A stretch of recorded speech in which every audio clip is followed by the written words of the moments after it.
హరే కృష్ణ. అమలిక ఏకాదశి. సహజంగానే ఏకాదశులన్నీ కూడా చాలా పవిత్రమైనవి. ఆ రోజుల్లో మనము ధాన్యాలు తీసుకోకుండా ఉపవాసం ఉండాలి. రోజులో ఎక్కువ భాగం మనం భగవంతుని యొక్క స్మరణలో ఉండడం చాలా ఉత్తమం. ప్రతి 15 రోజులకు ఒక ఏకాదశి వస్తుంది. సంవత్సరంలో 24 ఏకాదశులు, అధిక మాసం లేదా పురుషోత్తమ మాసంలో ఉండేటువంటి 2 ఏకాదశులు కలుపుకొని మొత్తం 26 ఏకాదశులు ఉంటాయి. వాటి యొక్క లిస్ట్ ఇలా ఉంది. ఇది మనం ఇంతకుముందు కూడా చెప్పుకున్నాం. ఈరోజు మనము అమలిక ఏకాదశి గురించి చెప్పుకున్నాం.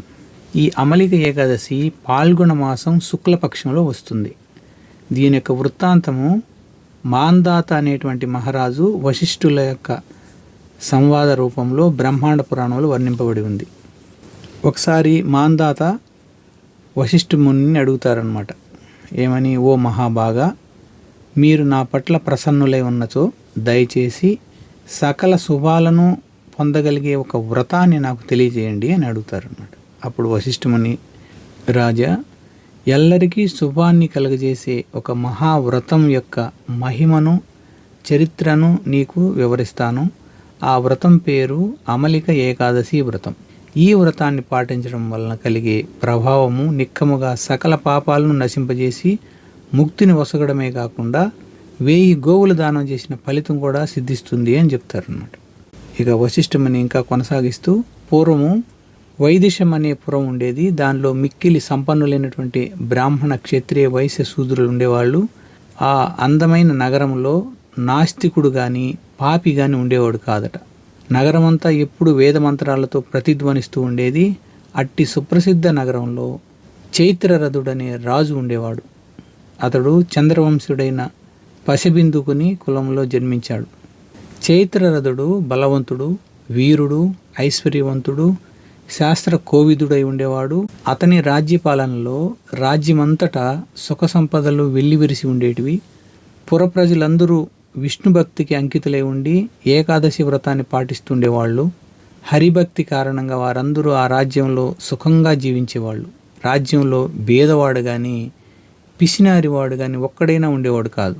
ఆ ప్రకారము ఆనందంగా అనేక సంవత్సరాలు గడిచిపోయిన తర్వాత పాల్గొన మాసం శుక్లపక్షంలో ఒకసారి ద్వాదశితో కూడిన అమలికి ఏకాదశి వచ్చింది. ఇటువంటి ఏకాదశి మహత్తర లాభాన్ని చేకూరుస్తుందని తెలిసిన రాజు, అతని ప్రజలు దానిని యథావిధిగా నిర్వహించాలని సంకల్పించారు. ఏకాదశి రోజు పొద్దున్నే రాజు, అతని ప్రజలు నదిలో స్నానం చేసి ఒడ్డునే ఉన్నట్టి విష్ణు ఆలయాన్ని సందర్శించారు. గుడి ప్రాంగణంలోనే ఒక అమలిక వృక్షం ఉంది, అంటే ఉసిరిక చెట్టు. రాజు ఆ చెట్టు మొదట్లో నీళ్లు నింపిన కుండను, గొడుగును, వస్త్రాన్ని, పాదుకలను, పంచరత్నాలను పూజార్థం ఉంచాడు. తరువాత అతడు జలమును, పాదుకలను, ఛత్రమును, సువర్ణమును, వజ్రాలను, ముత్యాలను, వైడూర్యాలను, సుగంధ ధూపమును సమర్పించి శ్రీ పరశురాముని అమలిక వృక్షాన్ని పూజించాడు. పిదప అతడు ప్రజలతో, ఋషులతో కూడి పరశురాముని కీర్తించాడు. ఓ పరశురామ, ఓ రేణుకానందన, ఓ అమలికి వృక్షఛాయలో నిలిచినవాడా, ఓ కామ మోక్ష ప్రదాత, ఇవే నీకు మా వందనములు అని వందనం చేసి తర్వాత అమలిక వృక్షాన్ని కూడా స్తుతించాడు. ఓ అమలకి, ఓ విశ్వపోషక, బ్రహ్మతనయ, ఓ సమస్త పాప వినాశక, నీకు మా వందనములు. దయచేసి మా అర్పణలను స్వీకరింపము. ఈ విధంగా భగవంతుని అమలికని పూజించిన తర్వాత రాజు, అతని ప్రజలు విష్ణు ఆలయంలోనే రాత్రంతా జాగరణ చేశారు. భక్తితో పాటలు పాడారు. ఆ సమయంలో విధివశాస్తుగా ఒక వేటగాడు అక్కడికి వచ్చాడు. నానా రకాలైన జంతువులను చంపి అతడు జీవికను సంపాదించేవాడు. నెయ్యి దీపముతో, ధూపముతో శోభితమైన మందిరంలో ఆ వేటగాడు చాలామంది జనులు మేల్కొని ఉన్నవారై భగవంతుని కీర్తించడం కనిపించింది. వాడు కూడా వాళ్లతో పాటే కూర్చొని జరుగుతున్నదేమిటో అని ఆలోచించసాగాడు. అదృష్టవశాస్తు అతడికి కొండపై ఉంచిన దామోదరుని దర్శనం కలిగింది. వాడు విష్ణు భగవానుని దివ్య కథలను కూడా విన్నాడు. వాడు ఆకలితో ఉన్నప్పటికీ రాత్రంతా మేల్కొనున్నవాడై ఏకాదశి మహిమలను కూడా విన్నాడు. మరునాడు పొద్దున్నే రాజు తన ప్రజలతో పాటు తన పురానికి వెళ్ళిపోయాడు. వేటగాడు కూడా ఇంటికి వెళ్ళిన తర్వాత భోజనం చేశాడు. తర్వాత కొన్ని సంవత్సరాలకు వేటగాడు దేహాన్ని చాలించాడు. ఏకాదశి రోజు రాత్రి జాగరణ చేసిన ఫలితంగా వాడు మరుజన్మలో అసంఖ్యాక రథ గజ త్వరగ పదాది తళాలతో కూడిన రాజుగా జన్మించాడు. జయంతిపురాన్ని పాలించే విదూరధునికి అతడు వసురధునిగా జన్మించాడు. అతడు 1000 గ్రామాలకు రాజుగా ఏలుబడి చేశాడు. అతడు సూర్యునితో సమానంగా తేజోమయుడు, చంద్రునితో సమానంగా ప్రకాశవంతుడు, విష్ణువుతో సమానంగా శక్తివంతుడు, భూదేవుతో సమానమైన ఓర్పు కలిగిన వాడై ఉండేవాడు.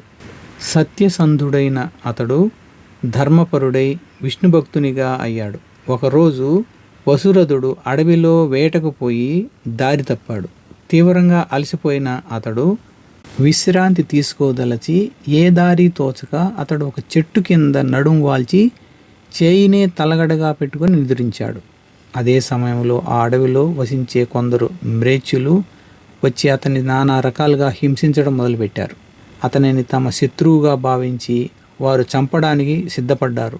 ఆ రాజు పూర్వం తమ తండ్రులను, తల్లులను, పుత్రులను, పౌత్రులను, మామలను నిర్దాక్షిణ్యంగా చంపి తాము దిక్కుతోచక తిరిగేటట్లు చేశాడని వారు భావించారు. ఈ విధంగా తలచి వారు ఆయుధాలనెత్తి రాజును కొట్టారు. కానీ ఆశ్చర్యంగా వారి ఆయుధాలు ఏమీ కూడా రాజు యొక్క శరీరాన్ని తాకలేదు. అతని శరీరంపై చిన్న గాయం కూడా కాలేదు. ఆ విధంగా తమ ఆయుధాలు వ్యర్థమయ్యేసరికి మేచులందరికీ ఆశ్చర్యం కలిగి ప్రాణభీతిని పొందారు. అడుగు ముందుకు వేసే శక్తి కూడా వారికి లేకపోయింది.